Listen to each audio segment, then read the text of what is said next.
UAE का सबसे बड़ा शहर, जहां तकरीबन 200 मुल्कों के लोग रहते हैं। आज से 20 साल पहले इस जगह पर सहरा हुआ करता था, लेकिन फिर 20 सालों में ऐसा क्या हुआ कि 200 मुल्कों के लोग दुबई आकर रहने पर मजबूर हो गए। आज ये दुनिया का तीसरा मोस्ट ट्रेवल्ड सिटी बन चुका है।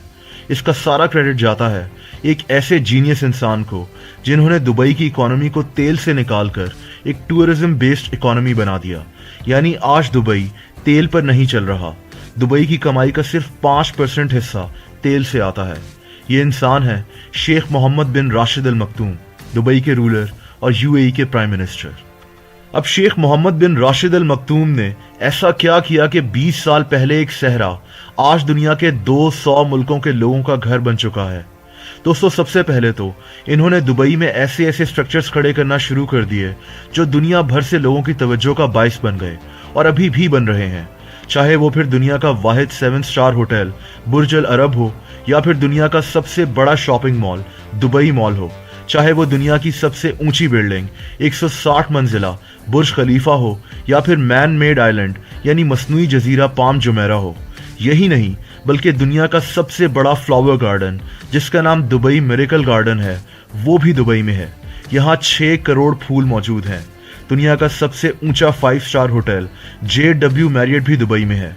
दुनिया की सबसे बड़ी सोने की मार्केट गोल्ड सूक भी दुबई में मौजूद है। दुनिया का सबसे बड़ा indoor theme park IMG worlds of adventure भी दुबई में है। यहाँ तक कि शेख मोहम्मद बिन राशिद अल मक्तूम ने एक दफा डिज्नीलैंड से राब्ता किया था ताकि दुबई में डिज्नीलैंड भी खोला जा सके। हैरान कुन तौर पर डिज्नीलैंड ने दुबई में अपना थीम पार्क खोलने से इनकार कर दिया था, लेकिन शेख मोहम्मद बिन राशिद ने डिज्नीलैंड का इंतजार ही नहीं किया और दुबई में दुनिया का सबसे बड़ा थीम पार्क खोलने का फैसला कर लिया, जिसका नाम दुबई लैंड होगा। ये डिज्नीलैंड से भी 2.5 गुना बड़ा होगा और 2019 में मुकम्मल हो जाएगा। दोस्तों, कभी दुबई में बुर्ज अल अरब पर इंतहाई ऊंचाई पर टेनिस खेली जा रही होती है और कभी पानी के नीचे यहाँ सोना निकालने वाली ATM मशीन्स भी मौजूद हैं। अब इन सब चीज़ों को दुनिया इग्नोर नहीं कर सकती थी। ये ऐसी अट्रैक्शंस हैं जो लोगों को दुबई की तरफ खींच कर लाती रहीं। फिर शेख मोहम्मद बिन राशिद अल मक्तूम ने दुबई को टैक्स फ्री सिटी बना दिया। यानी दुबई में आपको अपनी कमाई पर टैक्स अदा नहीं करना पड़ता। इससे हुआ ये कि दुनिया भर से बिजनेसमैन और नौकरी पेशा लोग दुबई आकर रहने में इंटरेस्टेड होना शुरू हो गए। दोस्तों, शेख मोहम्मद बिन राशिद अल मक्तूम कितनी दूर की सोचते हैं वो आप पाम जुमेरा को देखकर अंदाजा लगा सकते हैं।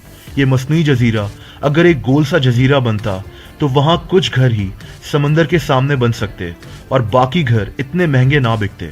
लेकिन इन्होंने इस जजीरे को एक पाम ट्री की शक्ल इसलिए दी ताकि हर घर का रुख समंदर के सामने हो जाए और हर घर इंतहाई महंगा बिके।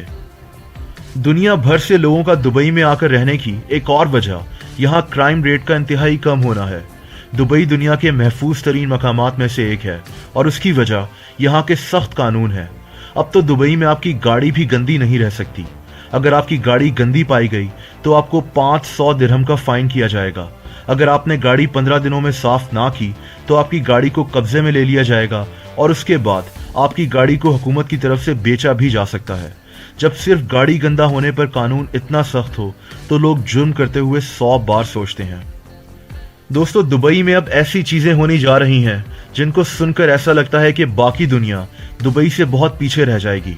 पिछले महीने शेख मोहम्मद राशिद अल मक्तूम ने दुबई में दुबई 10X लॉन्च किया था, जिसका मतलब था कि दुबई को दुनिया के बाकी शहरों से 10 साल आगे ले जाना है और ऐसा हो भी रहा है। सबसे पहले दुबई के इस पैसेंजर ड्रोन को देखिए। ये एक फ्लाइंग टैक्सी है जिसका कोई पायलट नहीं है। सिंपली आप अपने मोबाइल पर एक एप्लीकेशन के जरिए इसको बुक कराएं, जैसे हम उबर या क्रीम बुक करवाते हैं, और ये फ्लाइंग टैक्सी, जिसको वोलोकॉप्टर कहते हैं, आपको उड़ाकर एक जगह से दूसरी जगह ले जाएगी। ये वोलोकॉप्टर दुबई में अगले 5 साल में लॉन्च हो जाएगा। दुबई अब एक हाइपरलूप ट्रेन भी लॉन्च कर रहा है। ये ट्रेन एक वैक्यूम ट्यूब में चलेगी और सिर्फ 12 मिनट्स में 745 माइल्स पर आवर की स्पीड से 10,000 मुसाफिरों को दुबई से अबू धाबी ले जाएगी। इसके अलावा दुबई में ड्राइवरलेस गाड़ियों पर भी काम किया जा रहा है और इनका इरादा है कि 2025 तक दुबई में 25% गाड़ियां ड्राइवर्स के बगैर चलाई जाएंगी। इनमें ड्राइवरलेस टैक्सीज भी होंगी। अगर आप वो लोग कॉप्टर पर उड़कर जाना नहीं चाहते तो फिर आप एक सड़क पर चलने वाली टैक्सी भी मंगवा सकते हैं। इस टैक्सी का भी कोई ड्राइवर नहीं होगा और इसमें 30 लोग इकट्ठे सफर कर सकेंगे। दोस्तों, इसके अलावा दुबई अब स्मार्ट पुलिस स्टेशंस भी लॉन्च कर चुका है, जहां पुलिस मौजूद ही नहीं होती। आप इन स्मार्ट पुलिस स्टेशंस में जाएं और अपनी कंप्लेंट मशीन के जरिए दर्ज करा दें। यहां आप ऑनलाइन पुलिस से बात भी कर सकते हैं, जो 6 ज़बानों में आपसे बात करती है। दुबई में दुबई कैनाल प्रोजेक्ट का इफ्तिताह भी किया जा चुका है। ये एक 3 किलोमीटर लंबी मसनूई नहर बनाई गई है, जिसके इर्द गिर्द 450 रेस्टोरेंट्स, लग्जरी घर और चलने के लिए पाथ्स बनाए जाएंगे। नहर के अंदर भी 200 तैरते हुए यानी फ्लोटिंग घर और इसके अलावा तैरते हुए रेस्टोरेंट्स भी बनाए जाएंगे। दोस्तों, बात यहां भी खत्म नहीं होती। दुबई अब एक टेम्परेचर कंट्रोल्ड सिटी लॉन्च कर रहा है। ये दरअसल एक मॉल होगा जो दुनिया के कई बड़े शहरों से 3 गुना बड़ा होगा। इस शहरनुमा मॉल में 100 होटल्स और कॉम्प्लेक्सेस होंगे। इस शहर में सड़कें, ऊंची बिल्डिंग्स और ऐसी सब चीजें मौजूद होंगी। अब इसको टेम्परेचर कंट्रोल्ड सिटी क्यों कहा जाता है? उसकी वजह यह है कि ये पूरा शहर एयर कंडीशनड होगा, यानी सड़कें, पार्क्स, इमारतें सब एयर कंडीशनड होंगी। दोस्तों, दुबई दुनिया से कितना आगे सोच रहा है वो आपको इन बातों को जानकर शायद अंदाजा हो रहा होगा। सोचने वाली बात यह भी है कि हमसे थोड़ा सा दूर क्या कुछ हो रहा है और हम अभी तक उन्हीं मसलों में उलझे हुए हैं। अगर आपको वीडियो पसंद